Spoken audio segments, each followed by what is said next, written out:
The situation is unfolding at a rapid pace right before our very eyes. Today's video is going to be very fast. I'm going to move through all the data that you need to know. I'm going to show you everything from different charts, from the geopolitical aspects. I'm going to give you what you need, okay? I got it from all different sources, left, right, up and down. Everything is going to be included here. So we take the information, we take it with a grain of salt, and then we can, of course, go through this as we move on. The information is going to fly past. By the time you see this tomorrow, who knows what's happening at that given moment. But I'm going to put this through as fast as I possibly can.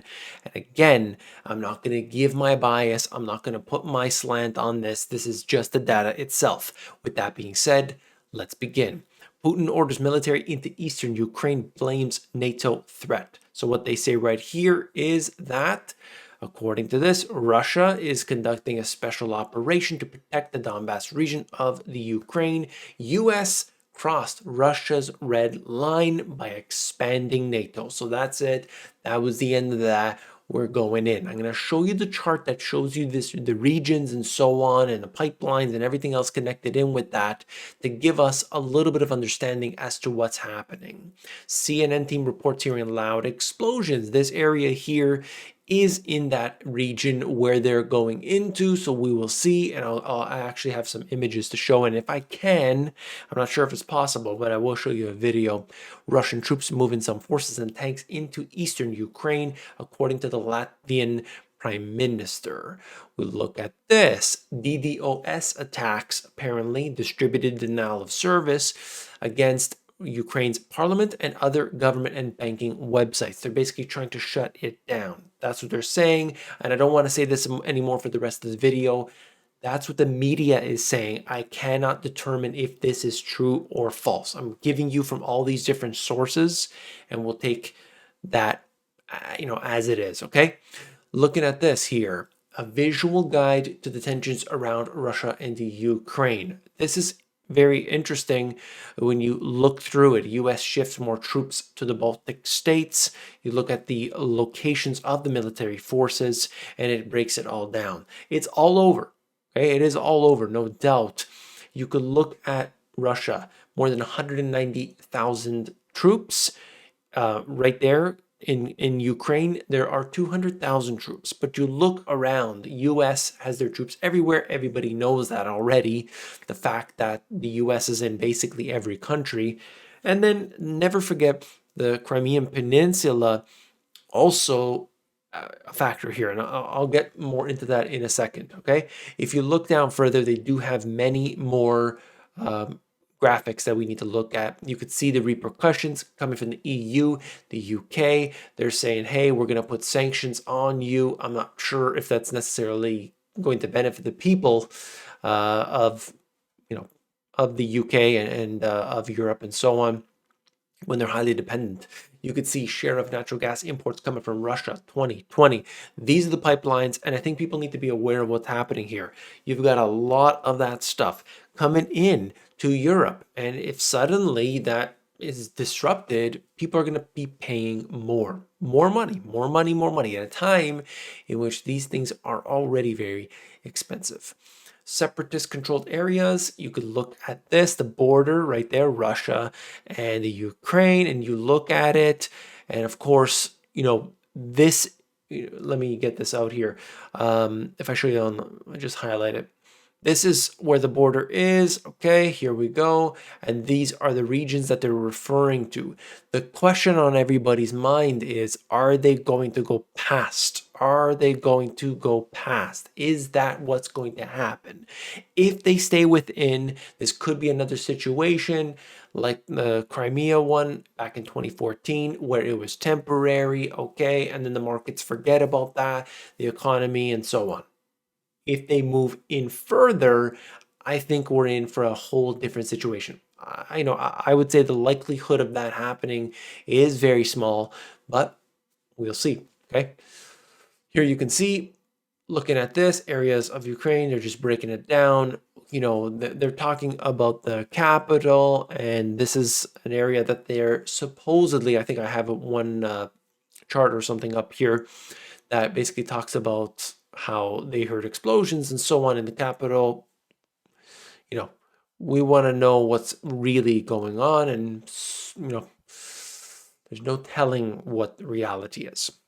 Mod Russia says they are not doing any missile, artillery, or rocket strikes on the Ukrainian cities. Citizens of the Ukraine are not threatened. What is happening is precision strikes to destroy the military infrastructure, anti-air systems, air force, and air fields.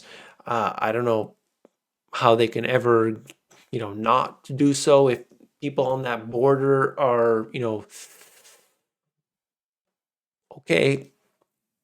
I hope civilians are going to be okay. That's all I want. That's all I want. Moscow exchange suspends trade on all markets. This is interesting. The index has dropped 45% from its peak. So you look at this right now and halting trading to prevent further drops, obviously. Now this is an image from the Ukrainian president's office sent to CNN following the loud explosions team heard on the ground in Kiev. Is this real? Is that, I don't know, but that's what's happening. At least that's the images that we have. Zero trackable civil aviation activity over Ukraine right now. They are stopping this for obvious reasons. That is a concern. So let me see if I could play this. If I do so, let me see if you can see that. I'm not sure, but this right now is in that eastern part of Ukraine, and there are explosions, no doubt about that. So that is, again, assuming this is real, this is confirmed as to what's happening. The extent of it, we'll have to see. Moscow vows strong response to U.S. sanctions that will be painful for Washington. So, what's going to happen? We don't know. It actually doesn't list anything specifically, but I do believe that there will be some back and forth over the next little while, all right? So let's talk real quickly about what's going on right now. I'm just going to refresh my screen behind the scenes here to show you what's happening with crude oil at the time of this recording. Of course, when I record a video, things change. But right now, Brent crude, $102. WTI, 97, almost $97 a barrel. Look, I've been talking about this a while. It took this issue to push it over, but it was inevitable. It's seemingly inevitable. Who knows? Who knows where this is going to go? It's going higher and higher over this period, and that just means people are going to be paying more at the pump. Currency, composition of exports to and from China over time. This is just a chart to show you and to talk briefly about the fact that Russia is doing business with China more and more. There's definitely a collaboration, and the whole world, not the whole world, but a large portion of the world is starting to do business outside of the US dollar. And you could see the example right here. Looking at this, I mean, back in 2013, 2014, I should say 2014 timeframe, it was basically 100% US dollar. And then you look at what happened here, 2020, things really changed, didn't they? Okay, euro was much of that. Now, things changed again. This is the first half of 2021, and the US dollar made up a significant portion, but just seeing the trend, okay? Seeing that big trend, what has happened? Weaning off of the US dollar. Takes time, but that's what they're doing. EU will unveil a strategy to break free from Russian gas after decades of dependence. That's coming this week, I believe they say. I don't know, and how quickly is that going to happen? I'm not so sure. All about SWIFT, one possible path to sanction Russia. This is big because, of course, as of right now, they are still dependent on the SWIFT system. Going away from it, no doubt. No, thank you, Bloomberg. I don't want your offer. This is important. This is real key, real key. SWIFT, whether we like it or not, as of this moment, SWIFT is extremely powerful. That's where Most of the money is moving through. We will have to see what they do. I mean, that would be serious. This would be a very, very big move if they kick them out. I'm going to keep an eye on it. And if you're interested with this piece of information or any of the rest, look down in the description under the sources. All of them are there. I'm one of the few. I don't know why, but like, we need to share the sources. Okay, please. The mainstream media is not going to do that. Alternative media, please, please share your sources. Don't just say things. You need to explain where you're getting that information from.